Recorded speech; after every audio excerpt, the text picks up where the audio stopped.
Yes, unmute. Thank you. Got it. We'll do. Hi, Joe. How are you? Good. Hey, I just want to get your thoughts on yesterday's game and just what happened in that fourth quarter. You guys outscored 32-19. It was right there. You were up 6. And it just seemed like they just got going and just kept going. Yeah, they went on a run and we had a couple turnovers. I think they hit back-to-back threes. That kind of got them back in the game, and then the kind of momentum shift. So we had some, some turnovers that cost us, and some we gave a lot of second chance points too. So we had opportunities and we didn't execute on those opportunities. There you go. And then just sort of like your thoughts, maybe like a big picture wise on the season that Stewie is having so far. I'm just taking a look at her numbers and putting it in perspective. And just wanted to get your thoughts there. I mean, Stewie's, been an MVP. She's the greatest player in the world. And that doesn't change regardless if she scores 2 points, 30 points. That's kind of the mindset that I have of her in her game and her caliber, because she brings so much attention when she plays. And she's everyone's top person on the scouting report. So, she's so capable of doing so much more. And for her perspective right now, she doesn't think she's playing to the level that she expects to be playing. I think that's kind of honestly how we all feel. But like I said, she's the greatest player in the world. So I have all confidence in her and her abilities to, put on a show when we need to and be our go-to person when we need her. There you go. 2 more for here, and then I will then I'm done just for me. Hey, just also want to get your thoughts on just you guys as a team in terms of where your shooting is kind of coming from and your scoring is coming from. You guys are first in the league in 3-point attempts, but last in free throw attempts. Your coach sort of touched on that last night, and just want to ask, is that a formula that's sustainable, or do you think something needs to change there? No, I think we get more aggressive. I think that's a little bit on.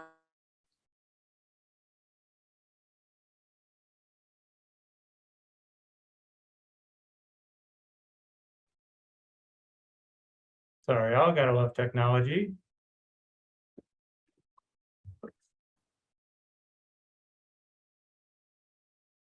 There you go. Can you guys hear us now? Yep. Good. Yep. Yes. So yeah, just that same question, Joe. Yeah, no, it's I think for us, it's really me. I think go to the line and be more aggressive when I can. I think it starts with me setting the tone in that sense, and just because it's something I can do often. But we get great 3-point shots. We're not going to turn those down. We're all shooters on this team, and our ability to make shots when we need to has been part of our DNA for a long time. It's just how the game is changing too. But I think that's just we definitely want to get to the free throw line. Depending on how obviously refs are calling the game, recognizing when we're in the bonus, things like that, be more aware of. But that's on us. I think we're understanding that, and getting to the free throw line is huge. Just for fouls and taking a break, obviously when you're tired and things like that. So I think we get a little bit more of that. I think we'll start to add that in as we get on the road. Yep. And then just this last thing, just wanted to get your also thoughts on it seems that there's a subtle shift in terms of the WNBA in terms of the top scorers. After Stewie, it's like 5 guards, and then NECA, and then yourself. In this league, which has been dominated by post scorers for like so long, do you feel that there's a subtle shift sort of happening there? Threes are worth more than twos. I think the game is obviously changing. A lot more guards are in more ball screens, and it's ball dominant now a little bit. And players is getting better. It's hard to guard good pick and rolls. Before it was hard to guard just throwing it into the post and having someone. It was hard to guard, but now, I think this game is getting faster. And usually you're outletting into the guards, not to the post. And so it's easier to move the ball to the floor. But the game is changing, and that's we want more offense. I think for the fans it's enjoyable, but like I said, when you're guarding great guards and pick and rolls, it's hard to stop, especially when they're able to shoot 3. So I think we're seeing that shift for sure. Cool. Awesome, Jill. Thank you. Thanks, Percy. Let's go to B. Terrell. Go ahead. Hi, Joe. Good afternoon. This is B. Terrell with W Slam. How are you today? Good at you. Doing well. So I want to talk a little bit about your partnerships. They have a strong focus on community, whether with the warehouse back in Illinois, you helping fight hunger, even propelling the next generation with the 94 Feet app and paying it forward with scholarships. There probably should be a picture of you beside paying it forward. So why is it important to you that you give back or be a positive example to the younger or the next generation of athletes?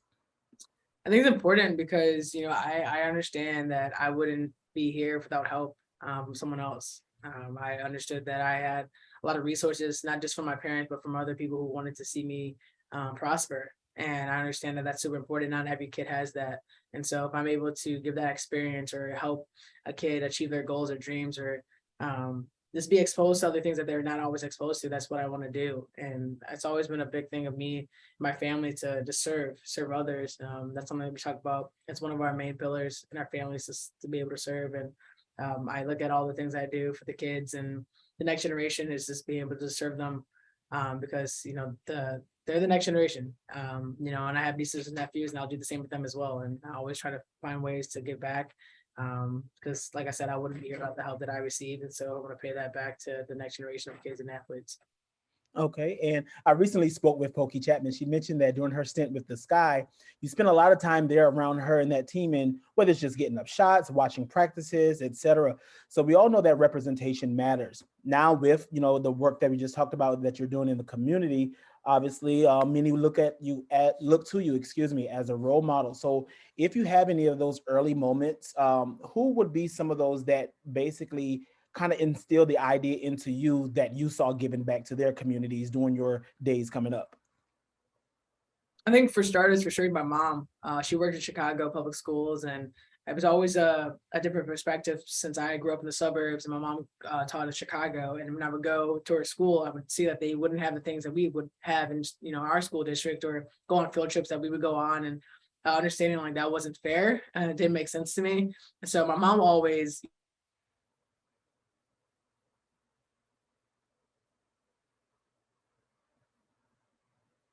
make sure we get it all.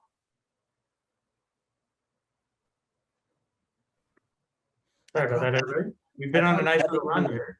We'll go ahead and have Jewel start that over again here. Go ahead, Jewel. Yeah, like I said, to my mom. She taught in Chicago, up in the suburbs, and my mom always do a great job of bringing her students to Bulls games or going to the Art Institute, and anything that our district in Lincolnwood went on. She always encouraged her students to do that as well. So starting with her, understanding that it's unfortunately it's the environment you live in. That's what you're exposed to, and that not every kid gets a Apple computer or an iPad, and they're just as great and smart, but they just don't have the resources. So I think that starts with her. And then obviously, Pokey played a huge role. I mean, I was at the gym with her at a very young age, and seeing how she coached and seeing how she taught, and she was in a power leadership role, and that's not something you don't see often. And getting to know her from that level and seeing it from a young age, you understand like you have a voice, you have a reason to be here, and you have value. And I think that starts with those two ladies for sure, because I'm seeing that, and one was obviously my mom, and I saw her every day, and then Pokey was a coach, something that I love to do every day. So give you perspective on just how to treat others moving forward, and also how to just really give back and use your voice and your platform. Thank you for your time. All right, thanks, B. We appreciate it. Let's go to Hunter. Hunter, go ahead. Hi, Joel. I'm just curious, everyone's back and the roster is fully healthy now. But even despite that, kind of what changes need to be made in the upcoming games to kind of ensure that these close games at the end are turning into victories for you guys? Just execution. I think, like you said, I mean, it's the first time we've had our whole team together.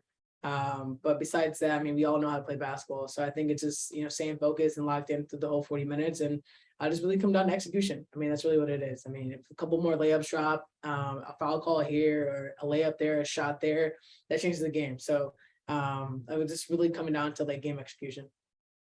And I'm curious, the other day you and Stewie both mentioned that there's kind of a depth perception issue in the new gym. If you don't mind elaborating on that, what's that kind of been like or felt like as a scorer? I mean, obviously we play it all across the world, different gyms, fans, no fans, all those things. But it's different, I mean, obviously new rims, things like that. Having fans behind the backboard is new. I mean, when we practice at SPU, we're kind of like in a box, so we don't really see that. And then we practice at new gym, new lights, but we're not going to blame our surroundings. Like I said, we played all around the world with terrible courts and one light and leaking floors and all these things, and we still were able to be great. So we just gotta make shots. Thanks, Joe. I appreciate it. Let's go to Brandon. Brandon, go ahead. Hey, Joel. So on a more positive note, I wanted to ask, how does it feel to have that chemistry back between you and Sue and Stewie that you've had for so long, and to actually see it on the court like we got to see last night? Yeah, it's great. It makes things a little smoother. I think it calms everyone else on the team down a little bit when they see us interact and how we're able to move and read each other so well. That's definitely a privilege for playing with each other for so long and knowing the systems well, both on defensive end and offensive end. And hopefully, how everyone sees how we play together, that they build up the confidence. Even more so to understand, like, you can do what we do, because we need them, right? And I think building that more team chemistry and understand that everyone's a part of this, the system, and everyone's valuable on this team. Just because we're the big three doesn't mean that they're not important at all. And so I think it's important that they understand that we need them. They're part of this team, and we're nothing without them. And then, sorry, go ahead, Brandon. Go ahead. Oh, sorry. Can you talk about how important Ezzy Magbagor is for this team moving forward after a big game she had yesterday? Yeah, no, Ezzy's super important. She's gotten better every year, and she understands her role and her job on this team, and I think she's starting to surprise herself. I think we're so much we could tell her, hey, Ezzy, you're great, Ezzy, you're good, and now she's starting to see it and she's starting to believe it, and that changes the players' demeanor. And I think we're seeing the confidence that she has. Before, she's open up 3-point line, she probably doesn't take those 2 threes, right? She passes it out, but she's confident in her ability. She's put in the work and time, and we're definitely starting to see it pay off. Thanks, Joel. We have time for one more. Let's go to Christos. Christos, can you wrap us up today? Hello, Joel. How are you today? Good, how are you? I'm fine, thank you very much. In the game against the Sun, you have some ups and downs. What do you need to do as a team to establish the effort of your game and have less ups and downs on your game as the season goes on? I mean, there's going to be adversity, regardless if it's the first quarter, throughout the game. Obviously we've been hit with all the COVID stuff, but we got to come together and stay confident in who we are and what we believe, and stay focused on the end goal.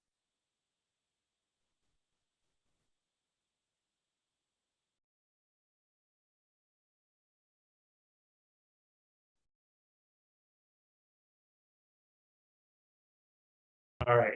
Last time. Here we go. Sorry. Well, go ahead and answer that one more time, Joel. Yeah, just staying confident in who we are and our abilities as a team. And, we believe in everyone on this roster, and, staying focused on trying to win a championship. I mean, that goal hasn't changed for us, and, we're getting there, and it may not look like that, and people are getting nervous, and whatever, our record doesn't say this, and the rankings and all this other stuff, but that confidence in the locker room is still there. And that's the most important thing, is that we can't lose faith and confidence in our abilities and who we are. And how do you approach the next game? Is it kind of a fresh start for you to bounce back and get back on the winning column? For sure. I mean, we don't want to lose. We don't like losing. So we definitely don't want to keep that streak going. But yeah, I mean, Atlanta's a great team. We know the new coach, and Ryan Howard's playing amazing. And I've been a fan of her game for a long time, things like that. And they play a different system. They're not the old Atlanta or whatever it is, but they're playing with a lot of energy on both sides of the floor. We know that. So I mean, every game is going to be tough for us. We understand that, and we're excited to have the opportunity to clear our heads, get focused, and try to get a win. Thank you very much. Thank you, everybody. We'll have Stewie here in just a few minutes. Go ahead and kick it off here. Percy, why don't you start us out here? I can do that. And also I would love if somebody can tell me how to change my hand colors to the brown. That is so cool. Anyhow, hey Stewie, I just want to get your thoughts on your season. I just was sort of taking a look at the numbers. You're like top 15 in points, rebounds, steals, blocks. Just wanted to get your thoughts on just kind of the things that you're doing this season. And did you put a goal to maybe contend for that defensive MVP? Because it looks like you're in the running. I think that what I wanted to do is be able to make an impact on both ends. And, knowing our defensive schemes and obviously just growing into a vet and understanding like the spots you want to be in on the court offensively and defensively, and trying to just disrupt the other team's offense is really what I'm trying to do. Obviously, we're struggling a little bit. I would say we struggled. I think the struggle is done, hopefully. But we need to just continue to kind of grind through the hard parts and make sure we're continuing to play through it.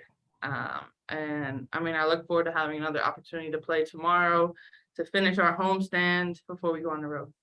Hey, I don't know if it's a compliment or not. I think it is, but on the defensive end, you kind of look like Natasha did in that 2019 season. Just not overpowering people sort of physically, but just getting a lot done on that end of the court.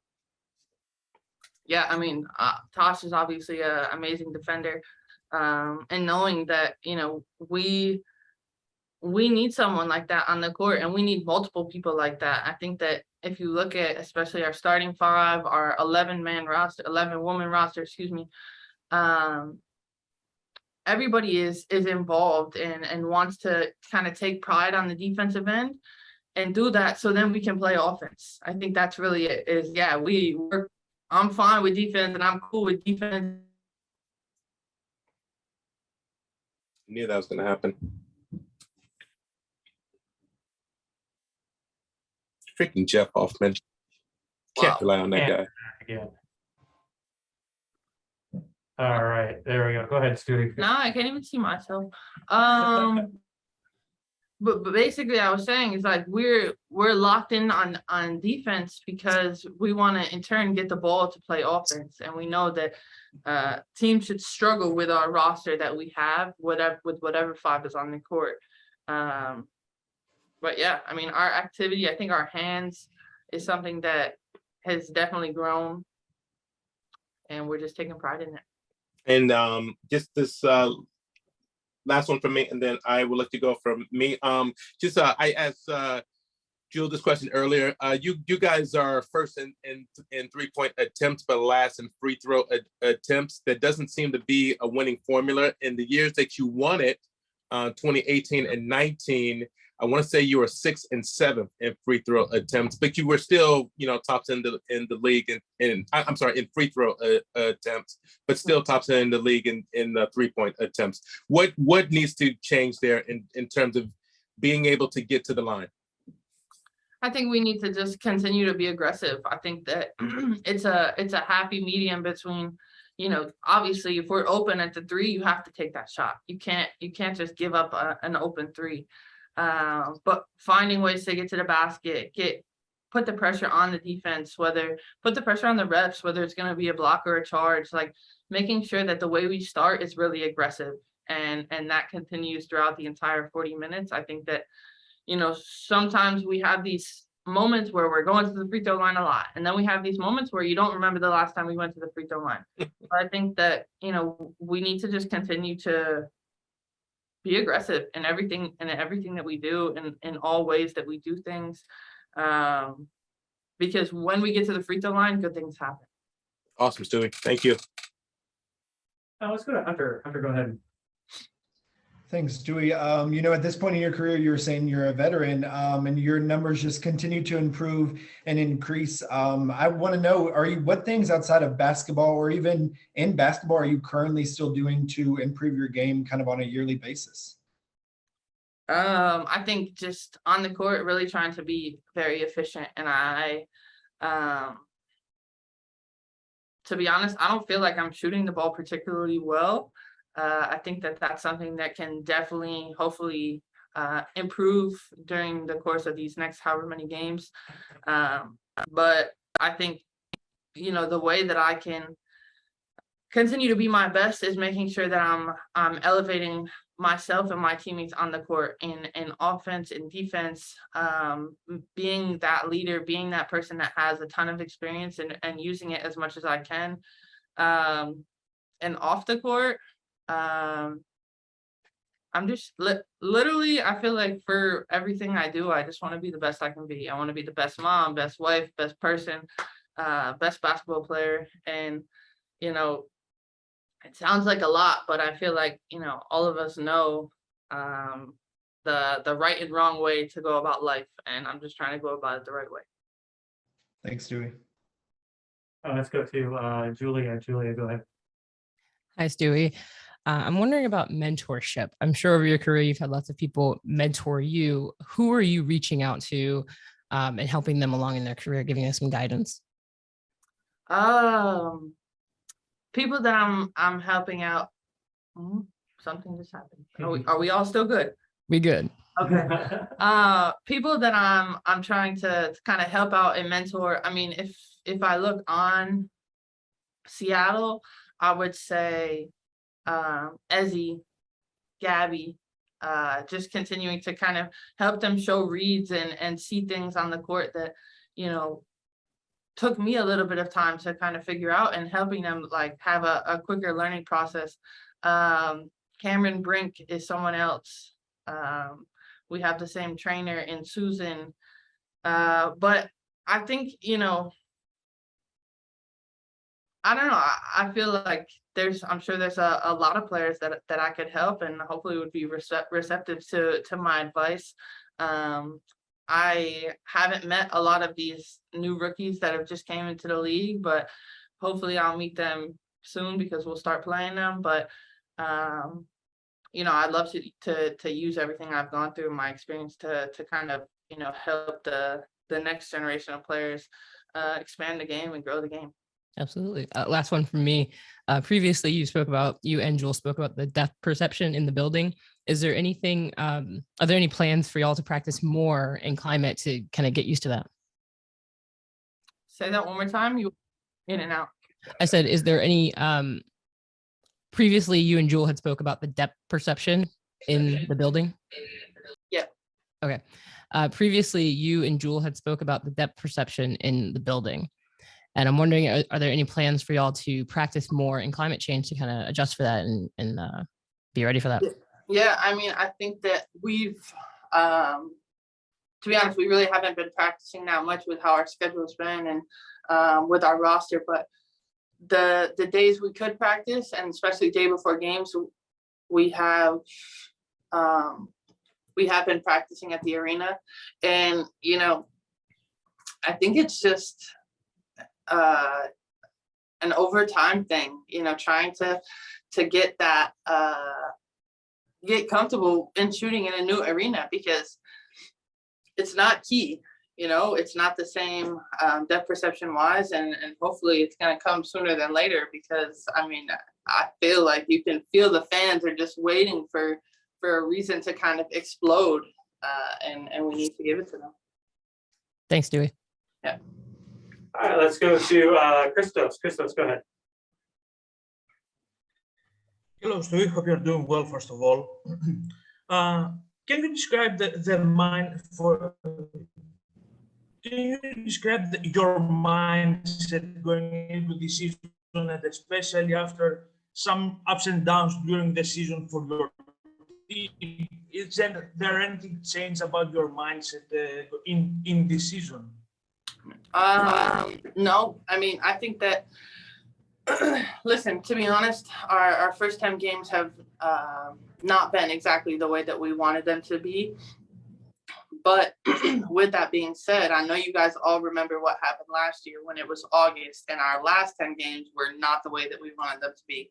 So if the beginning is going to be bumpy, so then the end can be amazing, I'm okay with it. As long as we're continuing to learn, we need to peak at the right time. But I have complete confidence in the 11 ladies in our locker room. I think that, you know what we need to do. We have a group full of vets. We have a group of people that have won, that have, you know, been on winning teams before.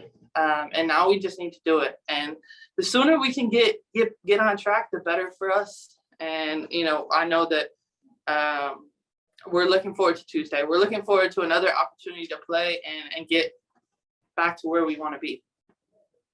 And also, as one of the leaders of this group, as one of the vets of this group, after that 10-game stretch, did you see any kind of different responsibilities for you, or did you see any more responsibilities for you to lead the team? How you see that so far? After having losses? Not only losses, in the 10-game stretch. Yeah. No, I think that it's just a lot that it's a lot that we can improve on. I think that, with a group that has an average of over 8 years of experience, there's not much that needs to be said. Everybody knows what needs to be done, and everybody wants to do it. And that's the best part about it, is we have a group that we really want to play well together, and we really want to play our best and have fun. And it's just getting to that point and making it happen a little bit quicker. So if that means, all of us playing a little bit harder or running a little bit faster or whatever the case may be, it's not like something that's going to be a huge difference, but it's going to be these tiny things that if we do a little bit better, it's going to help our entire team. And let's close things out Thank with you very Brendan. much. Oh, thanks, Christos. Brendan, go ahead. Yeah, hey Stewie. First of all, I'm a big fan. So my first question is, how do you improve personally after having a rare bad game yesterday? You just take it. I think that what was most disappointing to me about how I played yesterday was the fact that I really had no rebounds. That's something that I was like, it's unacceptable as a post player, as someone that's supposed to help our team get those rebounds and bang with the bigs.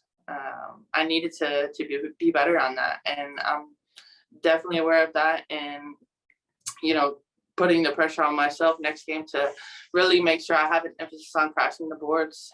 Shot wise, I think that I could have done better getting easier looks. I think that sometimes I settle for shots that weren't my favorite. But this is the beauty of basketball. You have another opportunity, and not all the games you play are going to be amazing. So if this is going to be my game that I'm going to kind of learn from and throw it out, then this is going to be it, and just ready to bounce back tomorrow.